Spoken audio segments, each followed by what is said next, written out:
장관, 우리나라가 OECD 국가 중에 노동시간이 제일 길죠? 예, 장시간 근로에 해당하고 있습니다. 네.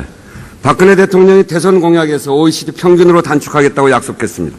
그런데 김무성 새누리당 대표가 이번에 근로기준법을 주당 60시간으로 늘렸습니다. 이것은 박근혜 대통령의 공약에 대한 전면 부정이라고 봅니다. 어떻게 생각하세요? 현재 근로시간이 68시간으로 되어 있는 것을 장기적으로 52시간으로 줄어가면서 법제가 52시간 아닌가요? 현재 68시간으로 되어 있습니다. 법제가 52시간이죠? 현재 68시간입니다. 노동부의 해석으로 68시간이죠? 법원도 지금까지 대법원에서 68시간으로 휴일 근로와 연장 근로 장관이 저렇게 우기시니까 우리 법도 마음대로 바꾸시는 거예요. 그래서 그 부분을 52시간으로 줄여가는데 기업도 순간적으로 하게 되면 기업도 어렵고 근로자들도 임금이 바로 줄어드는 문제가 있어서 노사정위원회에서 순차적으로 4년에 걸쳐서 줄이는 걸로 합의를 했습니다. 그 합의에 의해서 이 법안을 제출했습니다. 고용노동, 청년 고용과 장시간 근로로 망가진 국민의 삶을 개선하기 위해서 노동시간 단축이 필수적입니다. 장관, 국책연구기관인 한국노동연구원이 지난 9월에 낸 근로시간 단축 및 고용효과 추정 이 보고서에 따르면 60시간에 따른 고용창출 효과가 얼마나 되는지 아십니까? 저희들이 여러 연구기관에서 임금 피크제, 그 다음에 근로시간 단축. 아니, 얼마가 되는지 아시냐고. 아니요, 그래서 그런 결과인데 정부는 가장 낮은 수치를 쓰고 있습니다. 3.3시간에서 6.7시간입니다. 그런데 현행 법제대로 52시간을 제대로 지키면 고용창출 효과가 얼마나 되는지 아십니까? 저희는 14만에서 15만 정도로 보고 있습니다. 그렇죠. 네. 연구원에서는 11만에서 19만, 거의 20만에 달한다고 합니다. 노동부도 14만, 15만 정도 된다고 발표했습니다. 예. 그러니 새누리당 안이 지금 법제화대로 하지 않고 오히려 60시간으로 늘리게 되면, 법을 그렇게 만들게 되면 5년간 20만 가까운 일자리를 청년에게 제공할 기회가 사라질 상황에 놓여지게 됩니다. 잘못된 거 아닙니까? 말씀드린 대로 기본적으로 장기적으로는 현재 68시간을 52시간으로 줄여갑니다. 다만 과도기적으로 노사가 합의했을 경우에 급격히 줄였을 때 기업의 경쟁력도 떨어지고 임금도 떨어지기 때문에 과도기적으로 8시간의 특별 연장 근로시간을 인정하고 이 부분은 현행 법제대로 하잔 말이에요. 그러니까 일몰에 의해서 나중에 오히려 노동시간 늘리면 어떡합니까? 일정 기간이 되면 그 8시간도 줄인다는 취지입니다. 가장 논란이 됐던 게 기간제 4년 연장 아닙니다. 이거 되겠어요? 현재 노동부 장관이 전에 4년 연장 안 하면 100만 해고가 일어날 거다 이렇게 얘기했죠. 그거 제대로 된 겁니까? 당시에 소위 정규직 전환되는 비율이 13%에서 20% 사이였기 때문에 80%는 100만 해고가 되기 때문에 4년으로 늘리자는 게 잘못됐다는 하는 것을 인정했잖아요. 그런데 또 4년으로 늘리자고 해요? 참 뻔뻔합니다, 장관. 소위 말해서 계약 연장이 안 돼서 떠나간 비율은 그때나 지금이나 유지되고 있습니다. 그리고 현재 우리 해당되는 기간제 근로자들한테 학계에서 물어보면 80% 이상이 기간을 연장해 주거나 폐지해 달랍니다. 보세요. 정부가 기간을 정해서 근로자들 장그래가 정규직 시켜달라는 거지 2년 더 연장시켜달라는 게 아니에요. 2년으로 제한하면서 그나마 비정규직의 정규직 전환율이 늘고 있는데 사용기간을 4년으로 연장할 경우 그 효과마저 없어집니다. 결국 기업들은 아주 마음 놓고 비정규직을 사용하게 되는 겁니다. 의원님 말씀하신 대로 기간이 길어질수록 정규직 전환 비율이 높습니다. 그래서 저희들이 무슨 엉터리 같은 말씀하세요? 아닙니다. 왜 거기에 일하고 있는 35세 이상 장관이 저렇게 엉터리로 얘기하니까 우리나라 노동정책이 제대로 됩니까? 해당 근로자들이 그런 저반 사정을 저는 가장 깊이 알고 있다고 봅니다. 그렇기 때문에 잘 모르고 근로자들이 가만히 계세요. 기간을 연장해 주거나 폐지해 달라 이렇게 하고 있습니다. 파견법 묻겠습니다. 예. 결국 55시간 이상 고령자 전문직 제조업의 파견 근로자를 전면 확대하겠다는 건데 이렇게 되면 새로운 전체 근로자 23%인 439만 명이 새로이 파견 대상이 됩니다.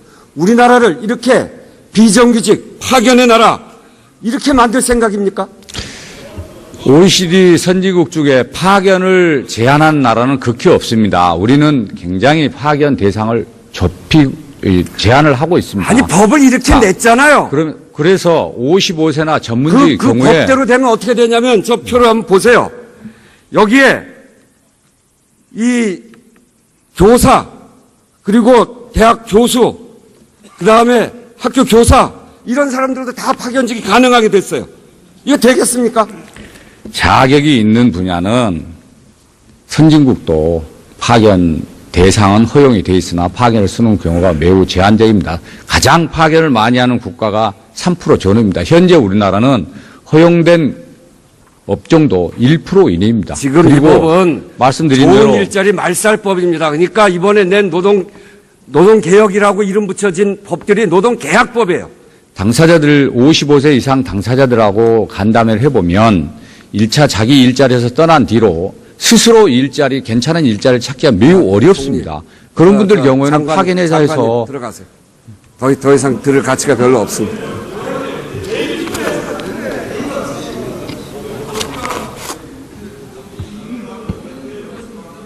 들어가세요. 총리 나오십시오.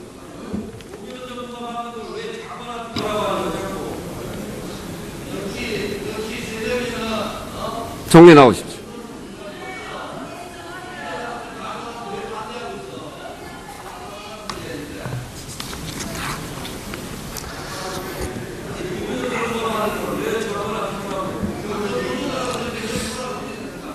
내수 경제가 심각합니다. 그 원인은 저는 일한 만큼 대가를 기업들이 돌려주고 있지 않다 이렇게 생각하는데 어떻게 생각하세요?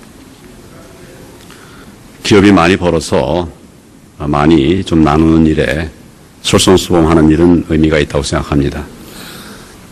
표를 보세요. 국민에게 일한 대가가 얼마나 돌아가는지 보여주는 지표인 노동소득 분배율은 좌측의 빨간 그래프처럼 계속 내려가고 있습니다. 우측의 청색 그래프처럼 국민은 열심히 일하는 실질 노동 생산성은 계속 파란 줄로 올라가고 있는데 비해서 그 실질 대가인 실질 임금은 빨간 줄처럼 정체되어 있습니다. 이명박 정부 때는 아예 섰습니다. 그 이야기는 국민은 일한 만큼 대가를 받지 못하고 있는 겁니다. 재벌들만 성과를 챙기고 일한 사람들의 주머니는 텅텅 비어 있습니다. 이래서 내수가 살겠습니까? 재벌들의 가지고 있는 사내유보금들을 좀 환류시킬 수 있도록 세제도 마련하고 정부도 노력을 하고 있습니다. 그 기간 동안 재벌들은 2009년에 271조였던 사내유보금이 올해는 710조가 넘었습니다. 그 사이에 해고된 사람이 몇 사람인지 아세요? 제가 그 숫자는 확인을 해봐야 되겠습니다. 130만입니다. 그 기간 동안 가계소득 증가율은 1.8% 증가한 반면에 기업소득 증가율은 16.8%입니다. 오로지 기업만 배가 불렀습니다. 총리, 국민에게 정당한 대가를 지불하도록 공정한 경제 체제를 만드는 것, 그래서 내수를 살려 서민들도 살 수 있게 하는 것, 그것이 바로 재벌개혁입니다. 이 시대 최고의 과제입니다. 동의하시겠습니까? 말씀드린 것처럼 재벌개혁도 필요하고 노동개혁도 필요하기 때문에 두 가지를 다 국정과제로 잡아서 정부가 지속적으로 노력을 해오고 있다는 점을 말씀을 드립니다. 저기 학생들이 여론조사한 노동개혁이 아니라 노동개편이 아니라 재벌개혁이 우선이다 라고 하는 실질 청년고용 당사자들의 요구를 귀담아 들으시기 바랍니다. 여러 계층의 말씀을 잘 듣겠습니다만은 정부의 방향은 아까 말씀드린 것처럼 균형 있는 경제정책을 실질 성장을 이룰 수 있도록 해나가는 것이 목표라는 점을 다시 말씀을 드립니다. 마무리하겠습니다. 지금 가장 큰 비극은 새누리당 정부의 말도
우원식 의원님 수고했습니다.